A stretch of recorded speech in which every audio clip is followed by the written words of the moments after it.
¿Qué pasa, bikers? ¿Cómo estáis? Bienvenidos a este nuevo vídeo. Hace ya unas cuantas semanas que terminé de verme la serie Hijos de la Anarquía, que para el que no se la haya visto la recomiendo al 110%, pura crema. Se la recomendé a Manu y al poco tiempo me mandó un artículo en el que hablaba un poco sobre los inicios de estas bandas moteras, cómo se formaron realmente, sus orígenes, sus vestimentas, pues todo tipo de curiosidades. Así que aprovechando este confinamiento, pues he aprovechado para estudiármelo un poquillo, echarle un vistazo a fondo y prepararos un vídeo hablando un poquito sobre estas curiosidades de estas famosas bandas moteras. Así que nada, bikers, vamos con la intro y a ver qué os parece este vídeo, un poquito diferente al resto de lo que os venimos ofreciendo.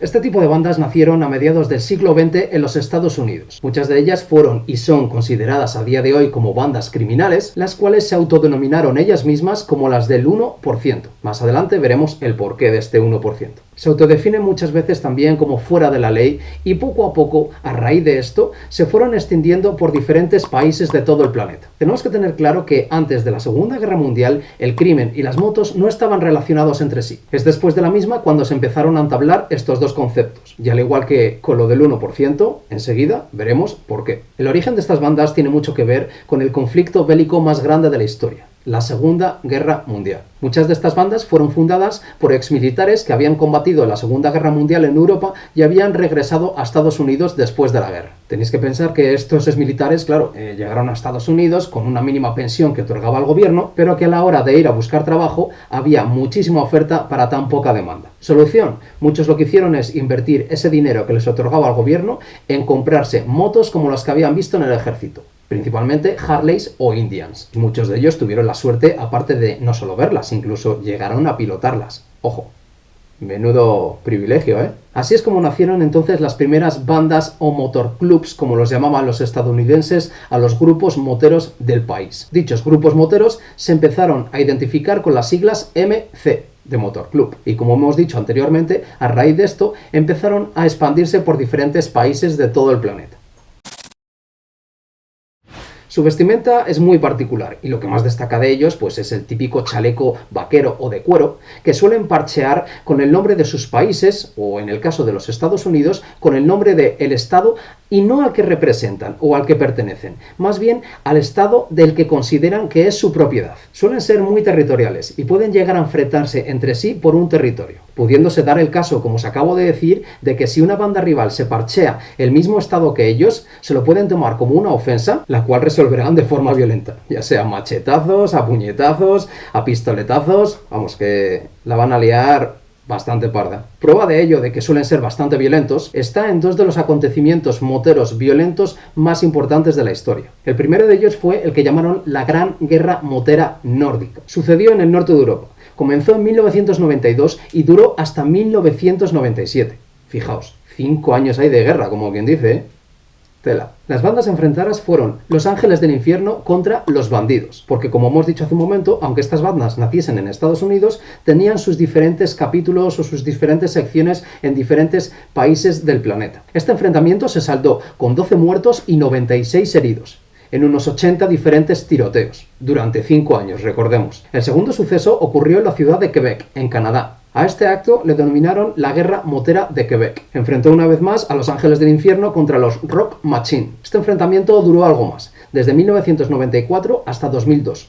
8 años de guerra. Se llegaron a contabilizar hasta 162 muertos y decenas de heridos. Y entre los muertos, un niño de 11 años que al parecer sufrió el impacto de una metralla de las cientos de bombas que pusieron las bandas moteras.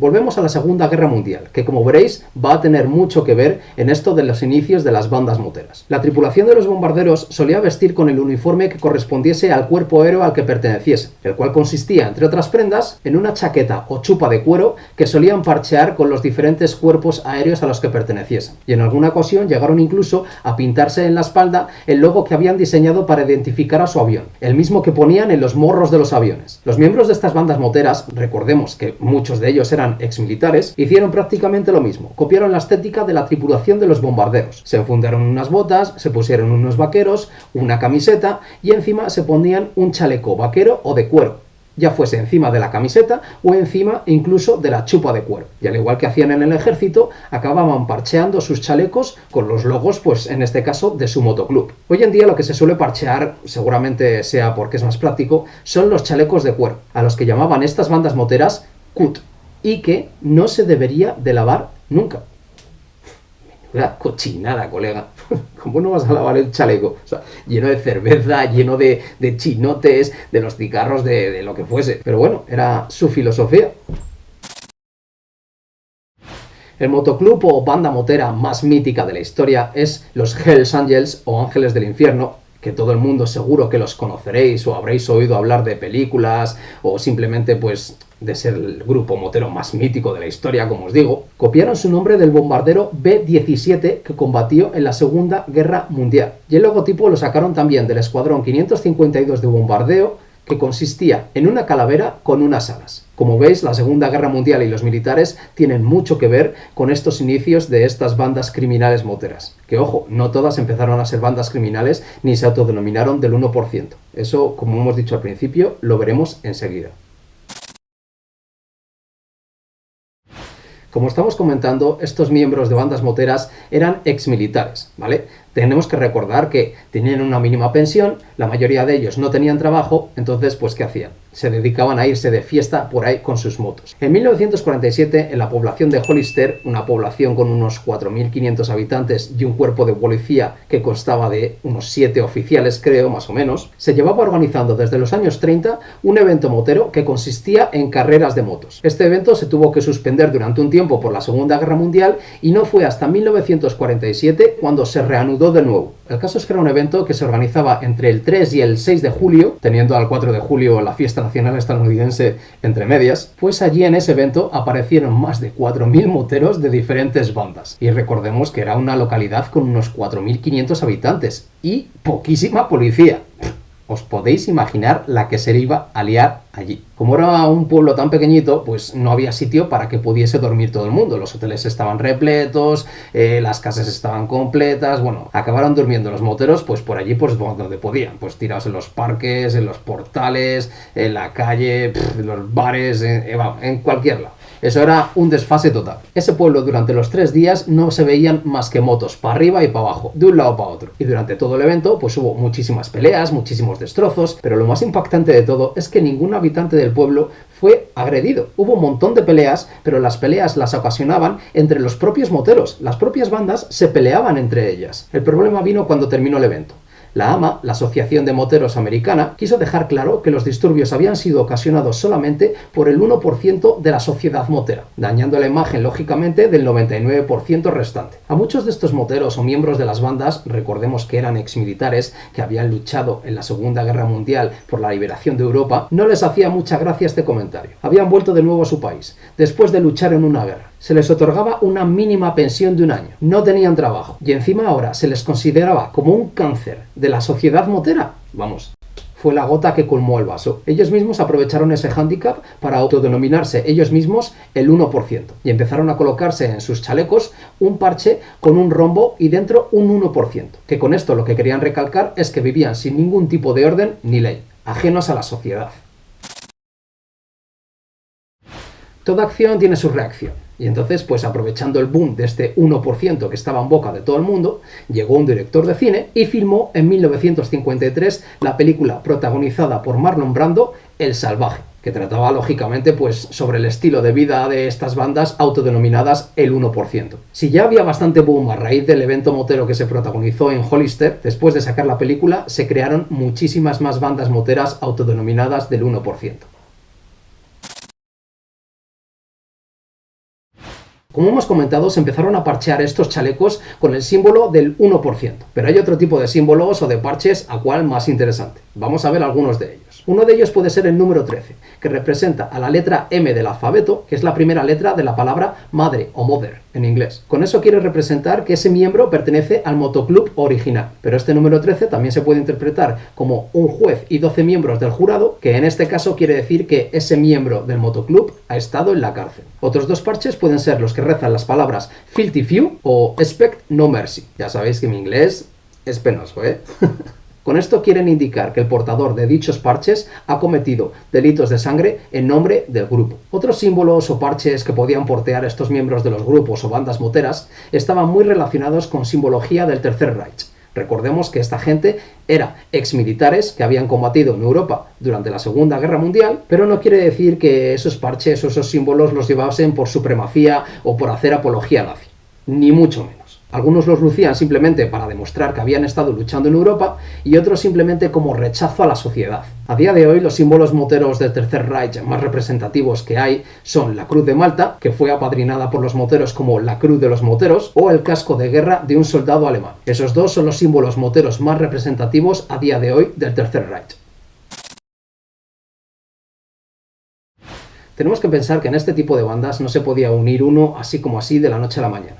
Tenía que pasar un periodo de prueba en el que esas personas o próximos integrantes o futuros integrantes de las bandas eran definidas como prospect o candidatos. Este periodo de prueba podía durar entre meses o incluso años. Tenemos que recordar que estas bandas se dedicaban muchas veces a cometer actos ilegales, entonces de esa forma se aseguraban también de que no hubiese ningún infiltrado o no fuese ese prospect o candidato un topo de la policía. Durante este periodo de prueba se les daba un chaleco de cuero, pero no podían parchearle con simbología del grupo.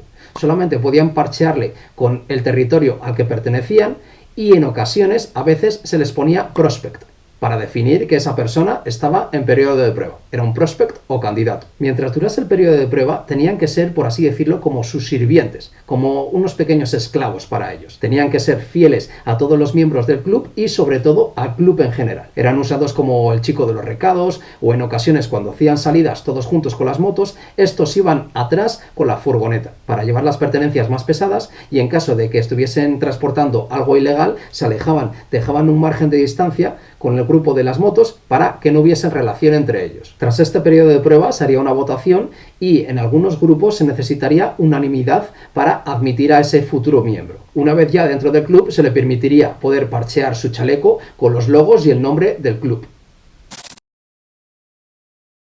Las mujeres en este tipo de bandas tenían un papel más secundario. El responsable en este caso de los daños ocasionados por la mujer al club sería el propio marido. Eran llamadas Old Ladies y en principio las bandas moteras no admitían a mujeres como miembros del grupo. Hay que destacar que entre otras bandas, pues la más famosa, como hemos dicho anteriormente, Los Ángeles del Infierno, llegaron en alguna ocasión a admitir a mujeres como miembros de la banda. Algunas de las bandas, no todas, usaban a las mujeres de una manera muy despectiva y la única manera de que esta mujer, en este caso, llegase a ser respetada como persona era haciéndose novia o casándose con algún miembro de la banda. En caso de que así fuese, esta misma debería llevar un chaleco con los parches propiedad de tal persona y el nombre del grupo. Así se aseguraba de alguna forma pues de que por lo menos el resto de miembros de la banda la tratasen como es debido y con respeto. Este tipo de bandas autodenominadas, como hemos dicho, del 1%, pues según nos pueden representar ellos o se pueden definir ellos, son como padres de familia, trabajadores, responsables, pero a los ojos de la sociedad y a los ojos de la policía son bandas organizadas criminales. Aunque está feo generalizar, cuando una persona o una banda o los miembros de una banda se cuelgan el parche del 1%, nos podemos imaginar lo que quiere decir. Vamos, que el camino que van a llevar no es exactamente el más correcto. Pero, ojo, esto no quiere decir que siempre sea así. Siempre está la excepción que confirma la regla. Recordemos una vez más que estas bandas estaban formadas por exmilitares. Eran gente que no tenía mucho dinero, no tenía trabajo, mucho tiempo libre y sus gustos principalmente eran caros. Tenían que comprarse la moto, la ropa, el mantenimiento de la moto. Su estilo de vida era bastante caro. Entonces, de algún sitio tenían que sacar la pasta. ¿La forma más rápida? Con temas ilegales. Pero claro, aquí surgía un problema, que